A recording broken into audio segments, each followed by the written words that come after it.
പേര് കേട്ടാൽ റെസ്പെക്ട് പേടിയൊക്കെ തോന്നുന്ന തരം ആളുകളൊക്കെ ആ സിനിമയുടെ ഭാഗമാണ്. കൂടുതൽ നമ്മൾ ചിന്തിക്കുന്നത് ഞാനും ആലോചിച്ചത് എങ്ങോട്ടായി പോകുന്നത്. എനിക്ക് വലിയ അതിശയം തോന്നിയില്ല. കാരണം ജോൺ നല്ല മ്യൂസിക്കൽ സെൻസ് ഉള്ള ആളാണ്. അപ്പം സ്വാതി തിരുനാൾ കോളേജിൽ മ്യൂസിക് കോളേജിൽ പഠിച്ചിട്ടുണ്ട്. ഡാൻസ് വളരെ ഇഷ്ടമാണെന്ന് കേട്ടിട്ടുണ്ട്. എനിക്കല്ലേ എവിടെ നിന്ന് കിട്ടിയാറുക ആ പാട്ട് ഈ സിനിമയിൽ ഷൂട്ട് ചെയ്തിരുന്നില്ല. ഷൂട്ട് ചെയ്യാൻ ആദ്യം പ്ലാൻ ഉണ്ടായിരുന്നു. കുഞ്ഞിക്കവിൾ മേഘമേ തുള്ളിത്തോളുമ്പാതെ നീ. ഹായ്, ഹലോ, നമസ്കാരം. Welcome to the show. ഇന്ന് ആശാൻ മൂവിയിലെ വിശേഷങ്ങളുമായി നമ്മളോടൊപ്പം ചേരുന്നത് ശ്രീ ജോമോൻ ജ്യോതിർ, ശ്രീ സൂരജ് സന്തോഷ്, ശ്രീ വിനായക് ശശികുമാർ. നമുക്കവരെ സ്വാഗതം ചെയ്യാം. മലയാള സിനിമയിൽ നമ്മൾ ഒത്തിരി ആശാൻ കൺസെപ്റ്റുകൾ കണ്ടിട്ടുണ്ട്. ഉദാഹരണത്തിന് ആശാന്റെ റെഫറൻസസ് ഒക്കെയാണ് ഉദ്ദേശിക്കുന്നത്. ഈ ആശാന്റെ കാൽ തല്ലിയൊടിച്ചു, അങ്ങനെയൊക്കെ ആശാന്റെ കാൽ തല്ലിയൊടിച്ചു, അങ്ങനെ ആശാൻ എന്നുള്ള ഒരു ക്യാരക്ടർ മീൻസ് അങ്ങനെ ഒരു ക്യാരക്ടർ പല കൺസെപ്റ്റിലായിട്ട് പല പല മൂവിയിൽ ഇപ്പൊ മായാവിയിൽ വന്നിട്ടുണ്ട്. നമ്മുടെ ഈ മൂവിയിൽ വരുമ്പോ ആശാൻ കൺസെപ്റ്റ് എങ്ങനെയാണ് വ്യത്യസ്തമാകുന്നത്? അതൊക്കെ ഫണ്ണല്ലേ ഇത്. ഇപ്പൊ ഒരാളുടെ ലൈഫിൽ വേറൊരു മനുഷ്യന് എത്രത്തോളം സ്വാധീനം ചെലുത്തുന്നുണ്ട് അദ്ദേഹം, അങ്ങനെയൊക്കെ കൂടുതൽ നമ്മൾ ചിന്തിക്കുന്നത്.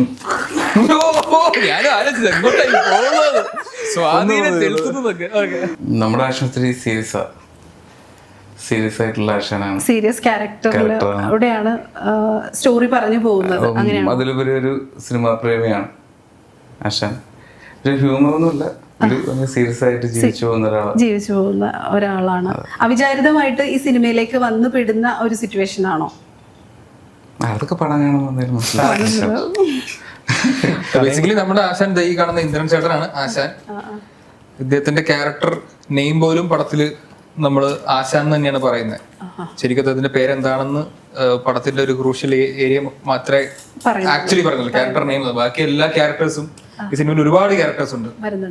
അവരെല്ലാരും ആശാനെ ആശാൻ ആശാൻ ആശാൻ എന്നാണ് വിളിച്ചോണ്ടിരിക്കുന്നത്. അത് ഞാൻ ഇങ്ങനെ കേട്ടു, ഒരു 100-ലധികം പുതുമുഖങ്ങളെ അതിനകത്ത് ഉൾപ്പെടുത്തിയിട്ടുണ്ട് എന്ന് ഇങ്ങനെ കേട്ടായിരുന്നു. അപ്പൊ ആശാൻ ആരാണ് എന്താണ് എന്നുള്ളത് അത് സിനിമ കാണുമ്പോൾ സിനിമ പ്രോഗ്രസ് ചെയ്യുന്ന അനുസരിച്ചാണ് നമുക്കും ഈ വ്യക്തി പുറത്ത് കാണുന്ന പോലെയാണോ, വ്യക്തിക്ക് ബാക്ക്ഗ്രൗണ്ട് എന്താണ്, അയാളുടെ ഫാമിലി എന്താണെന്നൊക്കെ നമ്മൾ സിനിമ കണ്ട് തീരുമ്പോഴൊക്കെയാണ് കൂടുതൽ ആശാനെ മനസ്സിലാക്കുന്നത് നമ്മൾ ആ സിനിമയിൽ.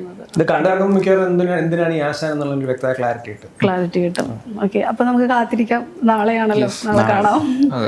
ഓക്കെ, ഇന്ദ്രൻ ശ്രീയേട്ടന്റെ കൂടെയുള്ള ഒരു എന്താ പറയാ, ഒരു അഭിനയ യൂണിവേഴ്സിറ്റി, മലയാള സിനിമയുടെ ഒരു യൂണിവേഴ്സിറ്റി, സർവകലാശാല എന്ന് പറയാൻ പറ്റുന്ന ആളാണ് ശരിക്കും ഇന്ദ്രൻ ശ്രീയേട്ടൻ, ശോഭി ചേട്ടൻ. അവരുടെ കൂടെയൊക്കെയുള്ള എക്സ്പീരിയൻസ് ഒന്ന് പറയാമോ? ഞാൻ കൂടുതൽ ശ്രദ്ധിച്ചത് അവരുടെ പെരുമാറ്റം, ലൊക്കേഷനിൽ വന്നിട്ടുള്ള അവരുടെ പെരുമാറ്റം.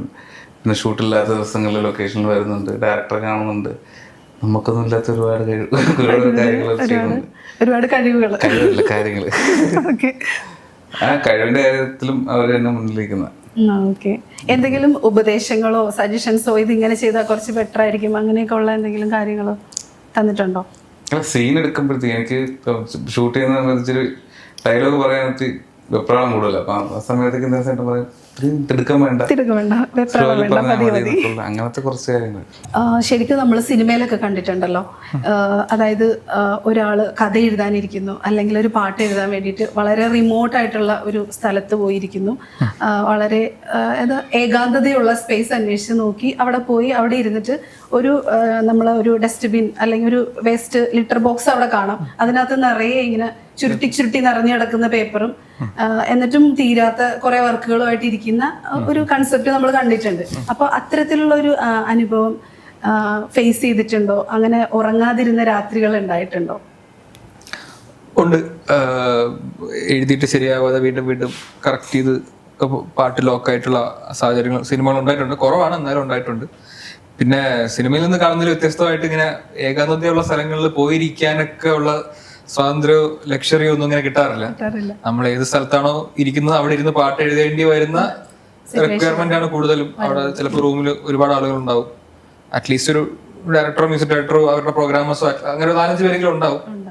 ചിലപ്പോൾ അവരുടെ മുമ്പിൽ നിന്ന് എഴുതേണ്ടി വരും. ഞാൻ പൊതുവെ അവിടെ നിന്ന് മാറി പുറത്തൊക്കെ നടന്ന് എഴുതിയിട്ട് തിരിച്ച് അവരുടെ മുമ്പിൽ വന്ന് പ്രസന്റ് ചെയ്യാറാണ് പതിവ്. പിന്നെ ഞാൻ എഴുതുന്നത് ഫോണിലാണ്. ഈ പേപ്പർ ചുരുട്ടി കളയുന്ന പരിപാടി ഞാൻ എക്സ്പീരിയൻസ് ചെയ്തിട്ടില്ല. തുടക്കത്തിലൊക്കെ ഞാൻ പോകുന്നിടത്തൊക്കെ തോൾസഞ്ചിയും അതിനകത്ത് പുസ്തകവും പേനയൊക്കെ തൂക്കി പോകുമായിരുന്നു. കാരണം അത് ഞാൻ എങ്ങോട്ടാണ് ചെല്ലുന്നത് അവർ ഇതൊക്കെ എക്സ്പെക്ട് ചെയ്യുന്നുണ്ടല്ലോ എന്നുള്ള അതായിരുന്നു ഒരു നോം. കാരണം ഞാൻ ഈ പാട്ട് എഴുതാൻ തുടങ്ങുന്ന സമയത്ത് എനിക്ക് മറ്റേ കോളേജ് ഫസ്റ്റ് ഇയർ പഠിക്കുന്ന പ്രായമേ ഉള്ളൂ. അപ്പോൾ അങ്ങനെ ഒരാൾ പാട്ട് എഴുതുക എന്ന് പറയുന്നത് തന്നെ അവസരങ്ങൾ കിട്ടാൻ പാടാണ്. ഒരു വോട്ട് ഓഫ് കോൺഫിഡൻസ് അവർ തരണം. കൂടുതൽ എന്റെ ഭയങ്കര ബേബി ഫേസ് മുഖമൊക്കെ ആയതുകൊണ്ട് ഒരു കോൺഫിഡൻസ് കിട്ടില്ല. ഇവൻ പാട്ട് എഴുതുന്നുള്ള ഒരു കോൺഫിഡൻസ് അവർക്ക് കിട്ടാൻ പാടാ. അപ്പൊ അതിന്റെ കൊടുത്ത് ഞാൻ ഈ ഫോണിലും കൂടെ ഒക്കെ ടൈപ്പ് ചെയ്തുകൊണ്ടിരുന്നാൽ കിട്ടത്തില്ല. അപ്പൊ അത് ഞാൻ എന്റെ വസ്ത്രധാരണം അങ്ങനെ ആക്കാനും മറ്റുള്ളവരെ പോലെ ആവാനും ബുക്കിലും പേപ്പറിലൊക്കെ എഴുതാനും ഒക്കെ ശ്രമിച്ചു. പിന്നെ ഏതോ ഒരു പോയിന്റിൽ എനിക്ക് മനസ്സിലായി എന്റെ ഐഡന്റിറ്റി അതല്ല, ഞാൻ വെറുതെ ഫേക്ക് ആയിട്ട് ആവശ്യമില്ലെന്ന് മനസ്സിലായപ്പോ ഫോണിൽ എഴുതാൻ തുടങ്ങി. ഇപ്പൊ ചുരുട്ടി കളയുന്നതിനേക്കാൾ എത്ര എളുപ്പമല്ലേ നമുക്ക് ബാക്ക് സ്പേസ് അടിക്കാം. അതുകൊണ്ട് ഇപ്പൊ അങ്ങനെയാണ് പാട്ട് എഴുതുന്നത്. ആദ്യമായിട്ട് ചാൻസ് ചോദിച്ചു പോയി അങ്ങനെ ലഭിച്ച ചാൻസ് ആണോ അതോ? ഞാൻ ഫിലിമിൽ വന്നിട്ട് എന്റെ ഒരു ആദ്യത്തെ 3-4 സിനിമകൾ അങ്ങോട്ട് ചാൻസ് ചോദിച്ച് കിട്ടിയ സിനിമകളാണ്. അതിൽ എന്റെ സെക്കൻഡ് ഫിലിം ആയിരുന്നു, ഞാൻ ചെന്നൈയിലായിരുന്നു, സെക്കൻഡ് ഫിലിം ആയിരുന്നു നീലാകാശം പച്ചക്കടൽ ചുവന്ന ഭൂമി. അപ്പോ അതില് ചെന്നൈയിലായിരുന്നു അതിന്റെ പോസ്റ്റ് പ്രൊഡക്ഷൻ ഷൂട്ടൊക്കെ കഴിഞ്ഞിരിക്കുകയായിരുന്നു. അപ്പോൾ എഡിറ്റ് നടക്കുന്ന സ്ഥലത്തേക്ക് വരാൻ പറഞ്ഞു. ഡയറക്ടർ സമീർ താഹിർ ഉണ്ടായിരുന്നു, റെക്സ് വിജയൻ ഉണ്ടായിരുന്നു. ആ സിനിമയിൽ ഒരുപാട് മറ്റേ നമുക്ക് നല്ല പേര് കേട്ടാൽ റെസ്പെക്ട് പേടിയൊക്കെ തോന്നുന്ന ആളുകളൊക്കെ ആ സിനിമയുടെ ഭാഗമാണ്. ഇപ്പൊ ഡയറക്റ്റ് ആ സിനിമയുടെ ക്രൂ അല്ലെങ്കിൽ വന്നു പോകുമായിരുന്നു ആ സെറ്റ് ഞാനുള്ള സ്ഥലത്ത്. അപ്പൊ അവിടെ അൻവർ റഷീദ് വന്നു പോകുന്നുണ്ട്, അമൽ നീരദ് വന്നു പോകുന്നുണ്ട്, ശ്രീകർ പ്രസാദാണ് എഡിറ്റർ. ഇത്രയും പേരുടെ ഇടയിൽ ഞാനൊന്ന് സിനിമ കയറിയില്ലേ ഉള്ളൂ. അപ്പൊ ഇങ്ങനെ പകച്ചു നിൽക്കുന്ന സമയത്ത് അന്ന് എന്നെ തോളത്ത് വീണ ഒരു കൈയാണ് ഈ നമ്മുടെ ആശാൻ സിനിമയുടെ ഡയറക്ടറായ ജോൺ പോൾ ജോർജിന്റെ കൈ. ഇപ്പൊ ജോണേട്ടൻ ആ സിനിമയിലെ ചീഫ് അസോസിയേറ്റ് ഡയറക്ടർ ആയിരുന്നു. അപ്പൊ ഞാൻ സിനിമയിൽ കയറിയപ്പോ എനിക്ക് കിട്ടിയ ആദ്യത്തെ ഒരു സൗഹൃദം ഒരുപക്ഷെ ജോണേട്ടനുമായിട്ടാണ്. അപ്പൊ അന്നേ അദ്ദേഹം പിന്നീട് പറഞ്ഞിട്ടുണ്ട്, അന്ന് നീ നീലാകാശിന്റെ പാട്ട് എഴുതി 2-3 പാട്ട് ഞാൻ സിനിമയിൽ എഴുതി. അപ്പം ഒബ്സർവ് ചെയ്യുമായിരുന്നു നീ എങ്ങനെ എഴുതുന്നത്, ഒരു ട്യൂൺ കിട്ടുമ്പോൾ നീ എങ്ങനെയാണ് അത് അതിലേക്ക് നിന്റെ ഐഡിയ പ്ലേസ് ചെയ്യുന്നതൊക്കെ ഉള്ളത് പുള്ളി നോട്ട് ചെയ്യുമായിരുന്നു എന്ന് പറഞ്ഞിട്ടാണ് പിന്നീട് അദ്ദേഹം ഇൻഡിപെൻഡന്റ് ഡയറക്ടറായി കഴിഞ്ഞപ്പോ ഗപ്പി മുതൽ ഇങ്ങോട്ടുള്ള 3 സിനിമകളിലും പാട്ടെഴുതാൻ വിളിച്ചിട്ടുള്ളത്. അപ്പൊ ഒരു കണക്കിന് എന്റെ ഒരു സിനിമയിലെ എന്റെ ഒരു ആശാന്മാരിൽ ഒരാളായിരുന്നു ജോണേട്ടൻ എന്ന് വേണമെങ്കിൽ പറയാൻ പറ്റും. ഓക്കെ, അപ്പൊ ഒരു റിയൽ ടൈം ആശാന്റെ കൂടെ തന്നെയാണ്.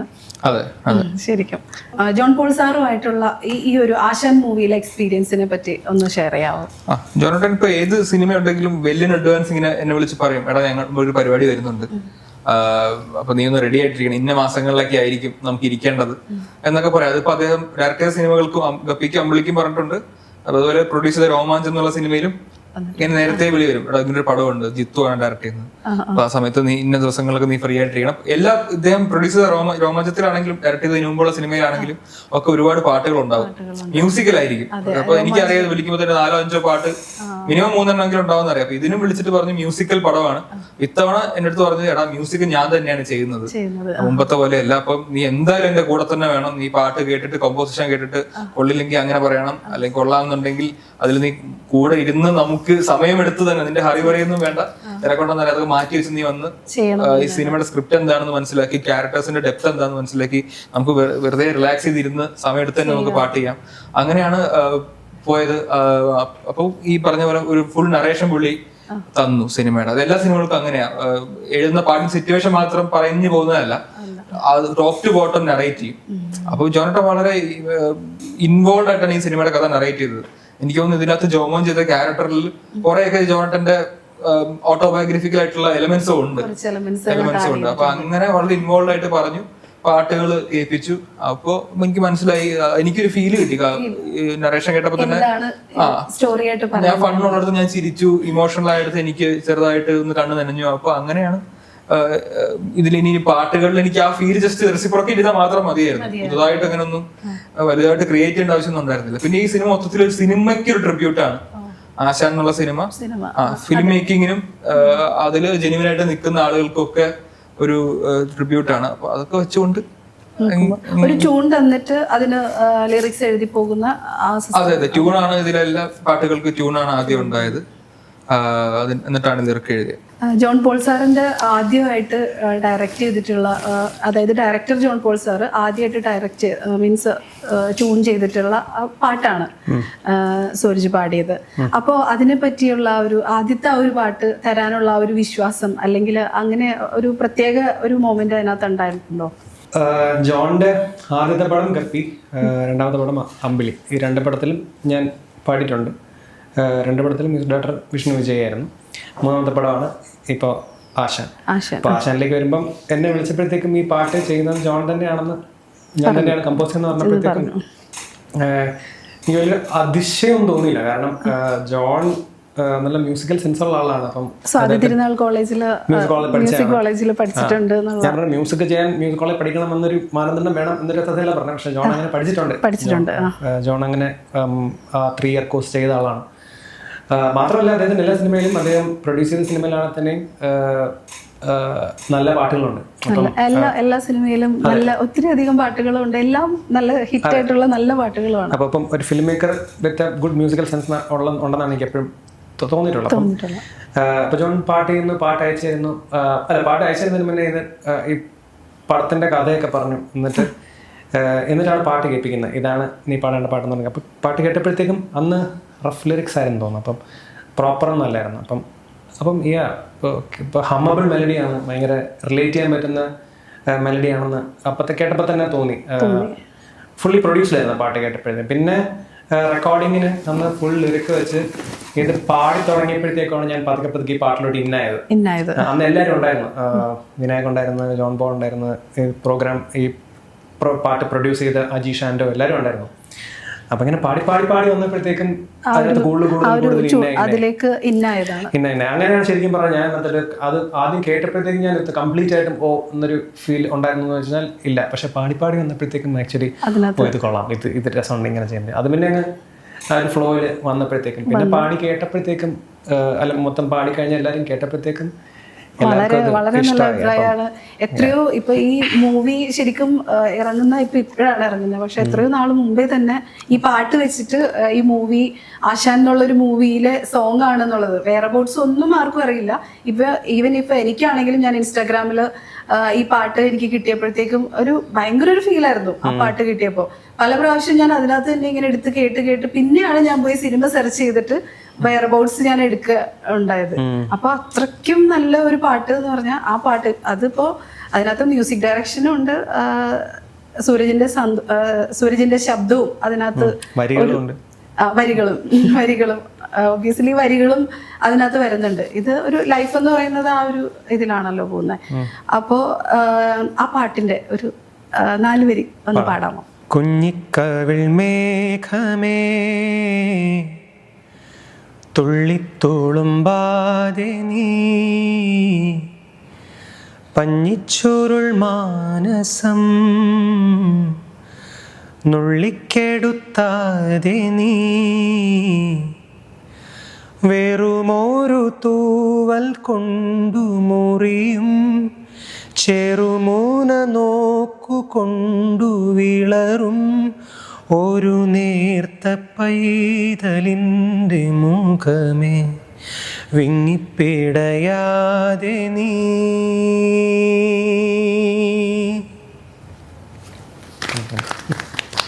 വളരെ അത്രയും ഫീൽഫുൾ ആയിട്ടാണ് ആ പാട്ട് പാടുന്നത്. Thank you. ഞങ്ങൾ മുമ്പത്തെ 2 ഫിലിമിലും ഗപ്പിയിലും അമ്പിളിയിലും ആരാധികയാണെങ്കിലും ഗപ്പിയിലെ തനിയെ മിഴികളാണെങ്കിലും സൂര്യചേട്ടൻ വന്ന് റെക്കോർഡ് ചെയ്ത് കഴിയുമ്പോഴാണ് നമ്മൾ ഉദ്ദേശിച്ച ലെവലിന്റെ മേളില് പാട്ട് പോയി എന്ന് നമുക്ക് മനസ്സിലാവും. അത് പ്രതീക്ഷിക്കുന്നുണ്ട് സൂര്യചേട്ടൻ വന്ന് പാടുമ്പോ. പക്ഷെ സ്റ്റിൽ കുഞ്ഞിക്കവൾ മേഘമേ എഴുതുമ്പോഴും അറിയാം സൂര്യചേട്ടൻ വന്ന് പാടുമ്പോ അങ്ങനെയാണ്. എന്നാലും ആ റെക്കോർഡിംഗ് സ്റ്റുഡിയോയിൽ എത്തിയിരുന്ന് കാണുമ്പോ നമുക്ക് നമ്മൾ ആ എഴുതിയ ഒരു വേർഡ്സ് ഫുൾഫിൽ ആവുന്ന ഒരു ടൈമാണ്. ഞാൻ ആരതി ഇറങ്ങിയപ്പോൾ ചോദിച്ചത് എങ്ങനെ ഈ വേർഡ് പല രീതിയിൽ ഒരു വാക്ക് പാടാം. ട്യൂൺ ഒന്ന് തന്നെയാണെങ്കിലും അതെങ്ങനെ അതങ്ങനെ എക്സ്പ്രസീവ് ആവുന്നത് ഈ ഒന്ന് മനഃപൂർവ്വം അല്ലെന്ന് തോന്നി. നാച്ചുറലി തന്നെ പറ്റി ഭാവഗായകരാണെന്ന് തോന്നുന്നു. വേണ്ടി അങ്ങനെ എന്തെങ്കിലും പ്രത്യേകിച്ച് എന്തെങ്കിലും എഫേർട്ട് എടുക്കുക എന്തെങ്കിലും ചെയ്യുന്നുണ്ടോ? ഫീൽ ചെയ്തിട്ട് അങ്ങ് വെറുതെ അങ്ങ് പാടും. പാട്ട് ആദ്യം കേൾക്കുമ്പോഴത്തേക്ക് എനിക്ക് ആദ്യം സ്ട്രൈക്ക് ചെയ്യുന്നത് എന്റെ മ്യൂസിക് തന്നെയാണ്. Very honest. ലൈക്ക് ആദ്യം അത് എന്നെ സ്പർശിക്കുന്നുണ്ടെങ്കിൽ എനിക്കത് കോൺട്രിബ്യൂട്ട് ചെയ്യാൻ പറ്റും. ഇല്ലെങ്കിൽ അത് മെക്കാനിക്കലായി പോകുന്ന എനിക്ക് തോന്നുന്നത്. അപ്പം ഈ 3 പാട്ടുകളാണെങ്കിൽ ശരി തന്നെ സ്വാഭാവികമായിട്ടും ഇത് കേട്ടപ്പോൾ തന്നെ ഇത് ഇൻട്രസ്റ്റിംഗ് ആണല്ലോ. എനിക്ക് അതിന്റെ ഞാൻ കൂടുതൽ ടെക്നിക്കലി തന്നെയാണ് ഇത് കേൾക്കുന്നത്. അതിന്റെ കൺസ്ട്രക്ഷൻ എങ്ങനെയാണ്, അതിന്റെ കോഡ് എങ്ങനെയാണെന്നൊക്കെ ഉള്ളതാണ് എന്റെ തലയിൽ ആദ്യം പോകുന്ന കാര്യം. അത് കഴിഞ്ഞ ശേഷമാണ് ലിറിക്കലി ആ പാട്ടിനെ കീറി മുറിച്ചിട്ടാണ്. അതെന്തോ എനിക്ക് മ്യൂസിക് പ്രൊഡ്യൂസ് ചെയ്യുന്ന കൂടെ കൊണ്ടായിരിക്കാം, എനിക്ക് അല്ലെങ്കിൽ ആ ടെക്നിക്കൽ സൈഡ് അറിയാൻ താല്പര്യമുള്ളതായിരിക്കാം. അങ്ങനെയാണ് ഞാൻ ഇതിനെ ഓരോ പാട്ട് കേൾക്കുമ്പോൾ എനിക്ക് അങ്ങനെ ആസ്വദിക്കാൻ പറ്റുള്ളൂ. ഇതിനെ കീറി മുറിക്കലാണ് എന്റെ ആസ്വാദനം. സോ അപ്പം അതിനുശേഷം പിന്നെ ഇതിനോട് പാട്ടെന്ന് പറയുമ്പോൾ വരികൾ എന്ന് പറയുന്നത് ഇതൊരു അപ്ലൈഡ് ആർട്ടാണല്ലോ, മ്യൂസിക് മാത്രം ഉള്ള പരിപാടിയല്ല. വരിയും കൂടെ വന്നാലേ ഇത് കംപ്ലീറ്റ് ആവും. അപ്പൊ അത് കഴിഞ്ഞ് അതിന് ഈ സിനിമയാകുമ്പോൾ അതിന് കഥ ഒരു സിറ്റുവേഷൻ ഉണ്ടായിരിക്കും. അതിനനുസരിച്ച് രീതിയിൽ വരിയും കൂടെ ചേർന്ന് വരുമ്പോഴത്തേക്കും പിന്നെ നമ്മൾ ഇമാജിൻ ചെയ്യും, ഇത് എങ്ങനെയായിരിക്കാം ഇത് അവര് സിനിമയിൽ ഇത് പ്ലേസ് ചെയ്യാൻ പോകുന്നത്, അല്ലെങ്കിൽ എങ്ങനെയായിരിക്കും ക്യാരക്ടർ ഇത് പ്രസന്റ് ചെയ്യാൻ പോകുന്നത്. അപ്പോൾ ഈ ആരാധിക കേട്ടപ്പോഴത്തേക്ക് എനിക്ക് തോന്നിയെന്ന് വെച്ച് കഴിഞ്ഞാൽ ഇത് അടുത്തിരിക്കുന്ന ഒരാൾക്ക് പാടിക്കൊടുക്കുന്ന പോലത്തെ ഒരു പരിപാടി ആയിരിക്കണം എന്ന് വെച്ചാൽ മനം ഓക്കെയാണ് അങ്ങനെ തട്ടി പാടുന്ന അങ്ങനത്തെ ഒരു പരിപാടി ആണെങ്കിൽ ആ ട്യൂണും അങ്ങനെ തന്നെയാണ്, അങ്ങനെയാണ് ഇരിക്കുന്നത്. അപ്പം അങ്ങനെയാണ് ഈ കുഞ്ഞിക്കോളിലേക്ക് വന്നപ്പോഴത്തേക്കും എനിക്ക് കുറച്ചുകൂടി ഉരുണ്ടുരുണ്ട് മലയാളം പറഞ്ഞാൽ കൊള്ളാന്ന് തോന്നി. ഭയങ്കര അങ്ങനെ ഒരു ഉരുണ്ടുരുണ്ടിരിക്കുന്ന പോലെ അങ്ങനെയാണ് ഞാൻ മലയാള അക്ഷരങ്ങളൊക്കെ ഉരുട്ടി എഴുതുക എന്ന് പറയുന്നത്. ഞാൻ അങ്ങനെയാണ് സങ്കല്പിച്ചത്. അതുകൊണ്ട് അങ്ങനെ എനിക്ക് ആർട്ടിക്കുലേറ്റ് അറിയാം. അപ്പൊ അങ്ങനെയാണ് അതിനെ അപ്രോച്ച് ചെയ്തത്. അപ്പം ഓരോ പാട്ട് കിട്ടുന്നതനുസരിച്ച് അത് ഫസ്റ്റ് ഓഫ് ഓൾ എനിക്ക് കണക്ട് ചെയ്യാൻ പറ്റുവാണെങ്കിൽ എനിക്ക് റെസ്റ്റ് ഓഫ് ബാക്കി കാര്യങ്ങൾ എനിക്ക് എളുപ്പമായിരിക്കും. അല്ലാത്ത പക്ഷം ചിലപ്പോൾ അത് അതിനകത്തോട് ഞാൻ ശ്രമിക്കില്ല എന്നല്ല ഞാൻ പറഞ്ഞിരുന്നത്. ഫുൾ എഫേർട്ട് എപ്പോഴും ഉണ്ടാവും എന്താണെങ്കിലും. പക്ഷെ ഇങ്ങനെ എല്ലാം കൂടെ ഒത്തുചേർന്ന് വരുന്ന ഒരു പരിപാടി കിട്ടുമ്പോഴത്തേക്കും പിന്നെ എനിക്ക് അതിന്റെ കൂട്ടത്തിലങ്ങ് പോയാൽ മതി. അങ്ങനെ നമ്മളിപ്പോ എഫർട്ട് എടുത്തിട്ട് ശരിയായില്ല എന്ന് തോന്നുന്ന ഏതെങ്കിലും പാട്ടുകളുണ്ടോ? അയ്യോ, അങ്ങനെ ഒരുപാട് ശരിയായില്ല എന്നല്ല, അല്ല നമുക്ക് ഒരു 100% ഒരു സാറ്റിസ്ഫാക്ഷൻ അതൊരു പാട്ടിനും കിട്ടാറില്ല. 100% സാറ്റിസ്ഫാക്ഷൻ എന്ന് പറഞ്ഞാൽ even though I am a perfectionist, അങ്ങനെ ഞാൻ പെർഫെക്ഷൻ എന്ന് പറഞ്ഞത് അങ്ങനെ വിശ്വസിക്കുന്നുമില്ല. Even though I am a perfectionist. അപ്പം ഈ പറഞ്ഞ പോലെ ഈ പാടിയിട്ടും രണ്ട് ക്വസ്റ്റ്യൻ ആണ്. പെർഫെക്ഷൻ ഇനി നന്നാക്കാമോ എന്നൊരു ചോദ്യം ചോദിക്കുകയാണെങ്കിൽ എല്ലാ പാട്ടും ഇനിയും നന്നാക്കാം എന്നുള്ളൊരു ഉത്തരം മാത്രമേ എനിക്ക് പറയാൻ പറ്റുള്ളൂ. അങ്ങനെയാണ് എനിക്ക് തോന്നുന്നത്. ഞാൻ എൻ്റെ പാട്ട് അങ്ങനെ അധികം കേൾക്കാറില്ല. റെക്കോർഡ് ചെയ്തതിനു ശേഷം ഞാൻ അവിടെ തീർന്നു.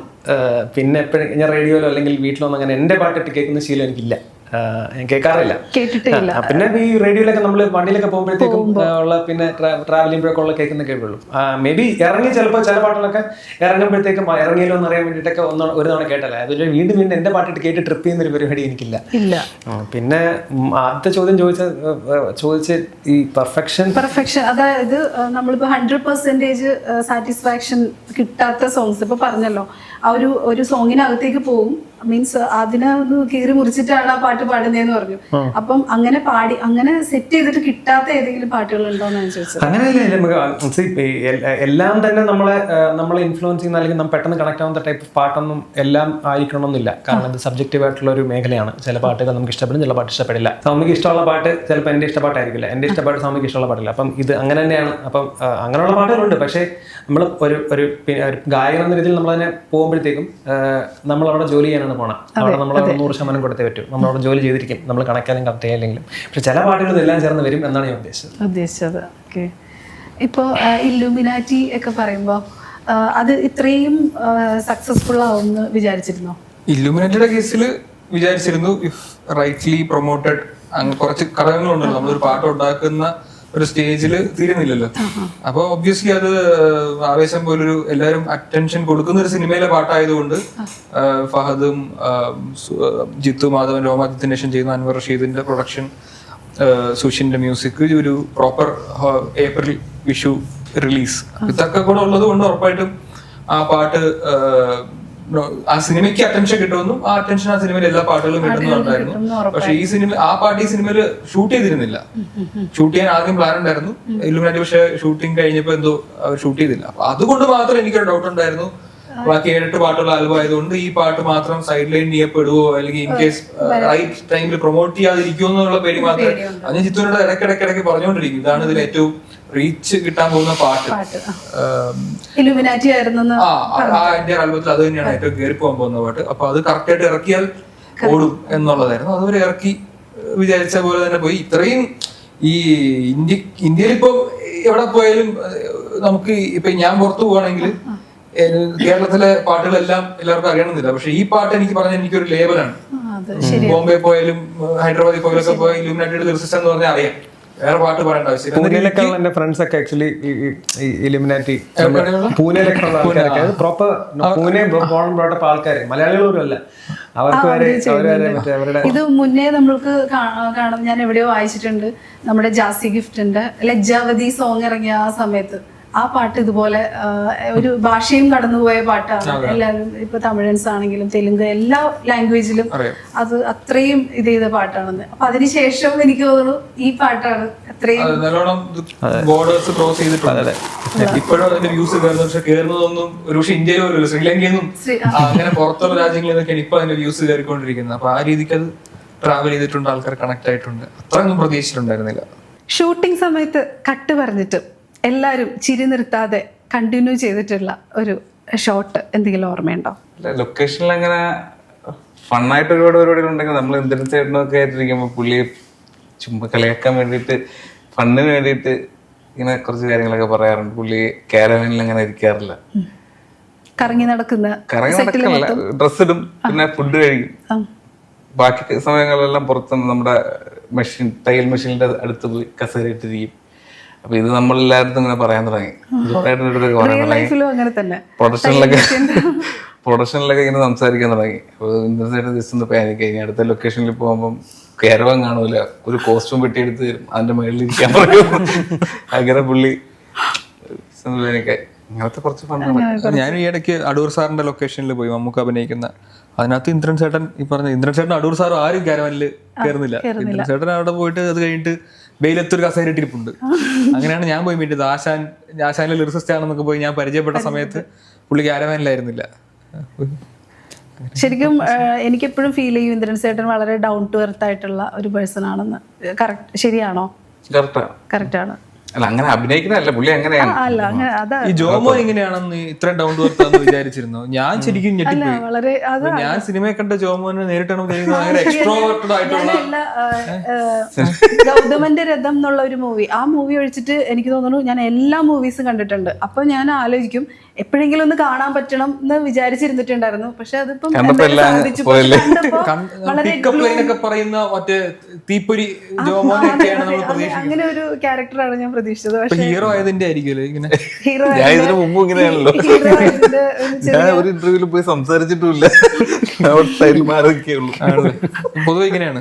വെയിറ്റ് ഇട്ട് നോക്കുന്നതാണോ? വെയിറ്റ് ഇട്ട് നോക്കുന്നതല്ല, ഞാൻ അങ്ങനെ ഇടയ്ക്ക് സംസാരിക്കാറില്ല. അങ്ങനെ ഒരുപാട് ആൾക്കാരുടെ ഭയങ്കര ക്ലോസ് ആയിട്ടുള്ള ആൾക്കാരുടെ സംസാരിക്കും.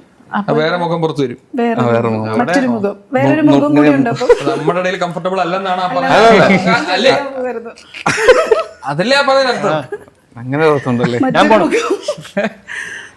നമ്മളെ 3 പേരല്ലേ ഇവിടെ, മൊത്തം 6-7 പേരുണ്ട്.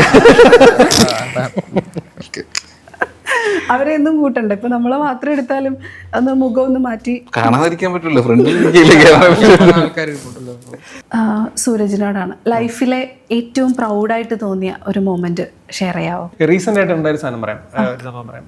ഞാൻ ഈ തിയേറ്റർ മ്യൂസിക് ചെയ്യാറുണ്ട്. അതായത് തിയേറ്റർ കേരളത്തിലെ ജനബേരി തിയേറ്റർ എന്ന് പറഞ്ഞ തിയേറ്റർ ഉണ്ട്, ഷൊർണൂർ ആസ്ഥാനമായിട്ട് പ്രവർത്തിക്കുന്നത്. അപ്പോൾ അവരുടെ പ്രൊഡക്ഷനൊക്കെ ഞാൻ മ്യൂസിക് ചെയ്യാറുണ്ട്. അപ്പം ഞങ്ങൾ കുറേ തിയേറ്റർ ഫെസ്റ്റിവൽസിനൊക്കെ ഇങ്ങനെ അപ്ലൈ ചെയ്യാറുണ്ട്. അപ്പോൾ കുറേ തിയേറ്റർ ഫെസ്റ്റിവൽസിന് ഇന്ത്യ മൊത്തമുള്ള നമ്മൾ പോയി പ്ലേ അവതരിപ്പിക്കാറുണ്ട്. അപ്പം ഈ റീസെൻ്റായിട്ട് ഇനി ഫെബ്രുവരി 16 ഈ ഡൽഹിയിൽ വെച്ചിട്ട് NSDയുടെ ഒരു international film festival theatre festival ഉണ്ട്. അതിൽ ഞങ്ങളുടെ പ്ലേ സെലക്ട് ചെയ്യപ്പെട്ടിട്ടുണ്ട്. അപ്പം അത് കിട്ടിയെന്ന് പറഞ്ഞപ്പോഴത്തേക്കും എനിക്കെന്ത് ഭയങ്കര സന്തോഷം തോന്നി. എന്ന് വെച്ചാൽ ഞാൻ ആ ഒരു തിയേറ്റർ ഗ്രൂപ്പ് എങ്ങനെയാണ് വർക്ക് ചെയ്യുന്നത് എന്നുള്ളതും അവരുടെ കൂട്ടത്തിൽ അവർക്ക് വേണ്ടി ഞാൻ യൂഷ്വലി അവരുടെ അവിടെ പോയി താമസിച്ച് അവർ പ്ലേ ഉണ്ടാക്കുന്ന സമയത്ത് തന്നെ ഒരു 1.5 മാസം അവരോട് സ്പെൻഡ് ചെയ്തിട്ടൊക്കെയാണ് ഇതിൻ്റെ കൂടെ മ്യൂസിക് ഒക്കെ ഉണ്ടാക്കുന്നത്. ഫുള്ളി പ്രൊഡ്യൂസ്ഡ് മ്യൂസിക്കാണ്. അപ്പോൾ അത് എത്രത്തോളം സ്ട്രഗിൾ ചെയ്താണ് ആ ഒരു തിയേറ്റർ ഗ്രൂപ്പ് വർക്ക് ചെയ്യുന്നുള്ളത് മോസ്റ്റ്ലി കേരളത്തിലെ എല്ലാ തിയേറ്റർ ഗ്രൂപ്പും ഭയങ്കര സ്ട്രഗിളിംഗ് ആയിട്ടാണ് വർക്ക് ചെയ്യുന്നത്. അപ്പം ആ സ്ഥലത്ത് നിന്ന് ഇങ്ങനെ ഒരു വലിയൊരു അത് ആ NSD international theatre festival considers one of the world's largest theatre festival. അപ്പോൾ അങ്ങനെ ഒരു തിയേറ്റർ ഫെസ്റ്റിവലിലേക്ക് ഇന്റർവ്യൂ കിട്ടിയപ്പോഴത്തേക്കും ഈ റീസെന്റ് ആയിട്ട് എനിക്ക് അങ്ങനെ ഒരു നല്ല ഒരു സന്തോഷം തോന്നി. അങ്ങനെ normally I am not proud about അങ്ങനെ ഒരു പ്രൗഡ് ഓഫ് സംതിങ് എന്ന് പറയുന്ന പരിപാടി അങ്ങനെ ഒരു ഫീലിംഗ് അങ്ങനെ ഇല്ല. ഈ അവാർഡുകൾ കിട്ടുമ്പോഴോ അങ്ങനെ സന്തോഷം തോന്നാറുണ്ട്. ലൈക്ക് നമ്മൾ വർക്ക് ചെയ്യുന്ന അധ്വാനത്തിന് ഒരു റെക്കഗ്നേഷൻ കിട്ടുമ്പോൾ സ്വാഭാവികമായിട്ട് എല്ലാവർക്കും സന്തോഷം തോന്നും, എല്ലാവർക്കും തോന്നുന്നത്. പക്ഷെ അത് മാത്രം കൊണ്ട് തന്നെ ഡിഫൈൻ ചെയ്യണം ഒരു പരിപാടി എന്നൊരു അങ്ങനെയൊന്നും ഞാൻ വിശ്വസിക്കാറില്ല. അങ്ങനെ ഒരു പ്രൗഡായിട്ടിരിക്കണം അങ്ങനൊന്നും ഇല്ല. അങ്ങനെ എനിക്ക് അങ്ങനെ ഫീൽ ചെയ്യാറില്ല. ഡാൻസ് വളരെ ഇഷ്ടമാണെന്ന് കേട്ടിട്ടുണ്ട്. എനിക്കല്ലേ എവിടെ നിന്ന് കിട്ടിയാറിവാ? അത് എവിടെന്നെങ്കിലും ആവട്ടെ, സത്യമാണോ? എനിക്കറിയില്ല, തിരുവനന്തപുരത്തില്ല. എന്നെ ഒരുപാട് ഡാൻസ് വരും, ഡാൻസ് തുടങ്ങാൻ. ആണോ? നമ്മൾ കുറെ പ്രൊമോഷൻ, കോളേജ് പ്രൊമോഷനൊക്കെ പോയപ്പോൾ അവിടെ എല്ലാവരും അവസാനം പാട്ട് ഡാൻസ് ചെയ്യുമ്പോഴത്തേക്കും ജോമൻ ഡാൻസ് ആണ് ഞാൻ കണ്ടിട്ടില്ല ഇത്ര. കാരണം പ്രൊമോഷൻസ് രാത്രി 11 മണിക്ക് ശേഷം അല്ല, 11 മണിക്ക് ശേഷമാണെങ്കിൽ നമുക്ക് ട്രൈ ചെയ്യായിരുന്നു. 11 മണിക്ക് ശേഷമാണെങ്കിൽ ട്രൈ ചെയ്യാറുണ്ട്. അങ്ങനെ ഡാൻസ് ചെയ്യാറുള്ളൂ. പക്ഷെ എന്നാലും ഈ ഇൻഫർമേഷൻ എവിടെ നിന്നാണ് കിട്ടിയ ഡാൻസ് ഇഷ്ടമാണുള്ളത്? റീല് കണ്ടു കാണും. ഞാൻ അവിടെ ബാക്ക് ചെയ്ത് കൈ റീൽസ് കുറെ കണ്ടിട്ടുണ്ട്. അപ്പൊ പ്രൊമോഷനിൽ ഇന്ദ്രൻ ചേട്ടൻ ഡാൻസ് ചെയ്തായിരുന്നു, എന്നിട്ട് ജോൺ ഡാൻസ് ചെയ്തില്ല. ഇല്ല. എന്നിട്ടും അടിയായി പോയത്. അവസാനം കളിക്കേണ്ട അവസ്ഥ വന്നു, എങ്കിലും കളിച്ചില്ല. കളിക്കേണ്ട അവസ്ഥ വന്നിട്ടും കളിച്ചില്ല. എനിക്കറിയില്ല, നമ്മൾ അറിയാത്ത കാര്യം എന്തിനാണ് ചെയ്യുന്നത് എന്നുള്ളതുകൊണ്ട് ചെയ്തില്ല. ഡാൻസ് ചിലപ്പോൾ വൈറലാവുമായിരിക്കും, പക്ഷെ അത് ഇത് എങ്ങനെ ചെയ്യേണ്ടെന്ന് പറഞ്ഞു. ചിലപ്പോ ഏറ്റവും വലിയൊരു പെർഫോമർ ആയിരിക്കും മലയാളത്തിന് നഷ്ടപ്പെടുന്നത്. അതങ്ങനെ ഒന്ന് പഠിച്ചു വരുവാണെങ്കിലോ അങ്ങനെ ആവുകയാണെങ്കിലോ പിന്നീട് നോക്കാം. അങ്ങനത്തെ റോള് വരുമ്പോ നോക്കണം. പാരഡി സോങ്ങോ എലക്ഷൻ സോങ്സ് അങ്ങനെയുള്ള സംഭവങ്ങളൊക്കെ എഴുതിയിട്ടുണ്ടോ? സോങ് എഴുതിയിട്ടുണ്ട്. അത് പാരഡി ആയിരുന്നില്ല. എന്നോട് ഒരുമിച്ച് ചോദിച്ചപ്പോ പാരഡി സോങ്സ്, ഇലക്ഷൻ സോങ്സ്. എന്റെ സോങ്ങുകളുടെ പാരഡി വെർഷൻസ് ഇലക്ഷൻ സമയത്ത് ഞാൻ ഇങ്ങോട്ട് കേട്ടിട്ടുണ്ട്, എന്നിട്ട് ഞാൻ ഓടിയിട്ടുണ്ട്. ഇലുമിനാറ്റി ഇപ്രാവശ്യത്തെ ഇലക്ഷന് ഇലുമിനാറ്റിയുടെ പാരഡി, മറ്റേ ഏത് മൂഡ്, ഓണം മൂഡിന്റെ പാരഡി, അങ്ങനെ എന്റെ കുറച്ചധികം പാട്ടുകളുടെ പാരഡി കേട്ടപ്പോ എന്തായിരുന്നു ഒരു ഫീൽ? അങ്ങനെയുള്ള എഴുത്തുകാരോട് എന്തെങ്കിലും പറയാനുണ്ടോ? നീ ഒന്നും പറയാനില്ല. ഇപ്പൊ ഞാനിപ്പോ പറഞ്ഞിട്ട് ഇത് കേട്ടിട്ട് ഒരു കാൻഡിഡേറ്റിന് ഈ പാട്ട് കേൾക്കുമ്പോൾ 10 വോട്ട് കൂടുതൽ കിട്ടുന്നുള്ള അവരുടെ കോൺഫിഡൻസ് കാരണമാണല്ലോ ഈ പാട്ട് അവർ വെക്കുന്നത്. അത്രയും കോൺഫിഡൻസ് അവർക്കുണ്ടെങ്കിൽ പിന്നെ ഞാൻ എന്ത് പറയാം? അത് ശരിയാണ്. നമ്മൾ അത്രയും ഇതായിട്ടുള്ള പോപ്പുലർ ആയിട്ടുള്ള സോങ്സ് ആണ് അവരെടുത്ത്. അതെ അതെ അതെ. പക്ഷെ അവര് മനസ്സിലാക്കേണ്ട ഒരു കാര്യം എന്ന് വെച്ചാൽ ഇങ്ങനെ ചെയ്തുകൊണ്ട് വോട്ട് കിട്ടൂല എന്നുള്ളതാണ്. ഉള്ള വോട്ട് പോകുന്നതാണ് എനിക്ക് തോന്നിയിട്ടുള്ളത്. എന്ന് വെച്ച് കഴിഞ്ഞാൽ പല സത്യം ഈ ഇലക്ഷൻ സമയത്തൊക്കെ നമ്മൾ റോഡിൽ ഇറങ്ങുമ്പോൾ പല ഈ പാരഡി അത് ലൈക്ക് പോപ്പുലർ ഫിലിം സോങ്സിന്റെ എടുത്ത് വെച്ചിട്ട് ഇങ്ങനെ എഴുതുന്നതേ, അത് മേ ബി അത് അങ്ങനെയെങ്കിലും വൈറലായിട്ട് 10 പേര് ഞാനിങ്ങനെ മത്സരിക്കുന്നുണ്ടെന്ന് അറിയുന്ന ഒരു കാര്യത്തിന് വേണ്ടിയാണെന്ന് എനിക്ക് അറിഞ്ഞില്ല. പക്ഷെ അത് ഭയങ്കര നല്ലൊരു എഫക്റ്റ് അല്ല ഉണ്ടാക്കുന്നതാണ് എനിക്ക് തോന്നുന്നത്. അത് എനിക്കൊന്ന് അതിനേക്കാളും ഒറിജിനൽ പാട്ട് ഉണ്ടാക്കിയാൽ കുറച്ചുകൂടെ നല്ലതായിരിക്കും. നല്ല പാട്ടൊക്കെ ഉണ്ടാക്കി ഇലക്ഷൻ സമയത്ത് അങ്ങനെ ഒരു ജോണർ തന്നെ ഉണ്ടാക്കുന്നത്. ഒറിജിനൽ പാട്ടുണ്ടാക്കി അത്രയും പേരിലേക്ക് എത്തിക്കുക എന്നുള്ള ടൈം എടുക്കും. ഉറപ്പായിട്ടും അതാണ് അതിന്റെ സൈക്കോളജി. പക്ഷെ എഴുതി വരുമ്പോഴത്തേക്കും അതിന്റെ നേരെ തിരിച്ചുള്ള ഓപ്പോസിറ്റ് ഫലമാണ് ഉണ്ടാവുന്നുള്ളതിൽ സംശയം വേണ്ട. ഇനി ആർക്കെങ്കിലും സ്ഥാനാർത്ഥികൾക്ക് സംശയം ഉണ്ടെങ്കിൽ ഒരു സംശയം വേണ്ട, ഒരു ഗുണമില്ല. സ്ക്രിപ്റ്റ് കാണാതെ പഠിക്കാറില്ല എന്ന് ഞാൻ കേട്ടായിരുന്നു. അപ്പോൾ സ്ക്രിപ്റ്റ് കാണാതെ പഠിക്കാതെ പറയുമ്പോൾ, അതായത് അഴകിയ രാവണനിൽ നമ്മുടെ അരിവെറുക്കിയ സീൻ പോലുള്ള അവസ്ഥയിലേക്ക് പോയിട്ടുണ്ടോ? ഇല്ല, അങ്ങനെ പോയിട്ടില്ല. മിക്ക സ്ക്രിപ്റ്റിലുള്ള സ്പോട്ടിലൊക്കെ മാറും. ഇപ്പം വാഴയിലൊക്കെ ആണെന്നുണ്ടെങ്കിൽ സ്ക്രിപ്റ്റിലുള്ള പോലെ ഒന്നുമല്ല. വിജയേട്ടൻ വരുമ്പോഴത്തേക്കും അല്ലെങ്കിൽ അവർ മൊത്തം ഡയലോഗ് സ്പോട്ടിൽ മാറ്റിയിട്ട് ഇന്ന രീതിക്ക് പറയാം, അത് വേണ്ട, അത് പറയണ്ട. അപ്പൊ നമ്മൾ കാണാതെ പഠിച്ചിട്ട് പ്രോംപ്റ്റ് ചെയ്തില്ല, കാണാതെ പഠിക്കൂല. അത് സ്പോട്ടിൽ മാറ്റാൻ പറഞ്ഞാൽ നമുക്ക് തപ്പും. അപ്പൊ പ്ലെയിൻ ആയിട്ട് വന്ന് നിൽക്കും, അത് തന്നെ അവർ പറയും, ചെയ്യും. പക്ഷെ എന്നാലും അവർക്ക് അറിയാമല്ലോ കഥ എങ്ങനെ, ഈ സീൻ എന്താണ്, അതിന് മുമ്പത്തെ എന്താണ്, ആ ഒരു ഫ്ലോ അവർക്ക് അറിയുന്നുള്ളതുകൊണ്ട് കോണ്ടെക്സ്റ്റ് അറിഞ്ഞിട്ടായിരിക്കും നിൽക്കുന്നത്. അത് അവർക്ക് അറിയായിരിക്കും. ഇപ്പൊ നമ്മൾ ആശാനിലൊക്കെ ജോണേട്ടൻ ആ രീതിയിലാണ് പറഞ്ഞു തരുന്നത്. ആശാനില് അങ്ങനെയുള്ള എക്സ്പീരിയൻസ് എന്തെങ്കിലും? ആശാനില് നമ്മളൊരു ഡയലോഗ് ഉണ്ടാവും, അത് അതുപോലെ തന്നെ പറയേണ്ടി വരും. കാരണം പടം അതിനെ ഡിപ്പെൻഡ് ചെയ്ത് പോകുന്ന അതിൽ നമ്മൾ എക്സ്ട്രാ കയ്യിൽ നിന്നൊക്കെ ഇട്ട് ചെലവാക്കാതിരിക്കുന്നത് നന്നായിരിക്കും. അത് ആദ്യമേ പുള്ളി ഒന്ന് പിടിച്ച് തന്നെയാണ് ചെയ്യിപ്പിച്ചിട്ടുള്ളത്. അല്ല, നമ്മളിപ്പോൾ അവിടെ നിൽക്കുമ്പോൾ ഇപ്പോൾ പുതുമുഖ, അതായത് ഒരു 100-150ഓളം പുതുമുഖങ്ങളെ അതിനകത്ത് ഇൻട്രൊഡ്യൂസ് ചെയ്തിട്ടുണ്ടെന്നുള്ള കേട്ടായിരുന്നു. അപ്പം അങ്ങനെയുള്ള അവർ ചെയ്യുമ്പോൾ എപ്പോഴെങ്കിലും അങ്ങനെയുള്ള ഇൻസിഡൻസ് കണ്ടിട്ടുണ്ടോ? ഇല്ല, ആരും അവരെല്ലാവരും ഭയങ്കര ആർട്ടിസ്റ്റാണ്. അവരങ്ങനെ തെറ്റിച്ചിട്ടൊന്നുമില്ല. എല്ലാരും ഇൻഫ്ലുവൻസേഴ്സ് ആണ്. എല്ലാത്തിനും നല്ല ഫോളോവേഴ്സ് ഉണ്ട്.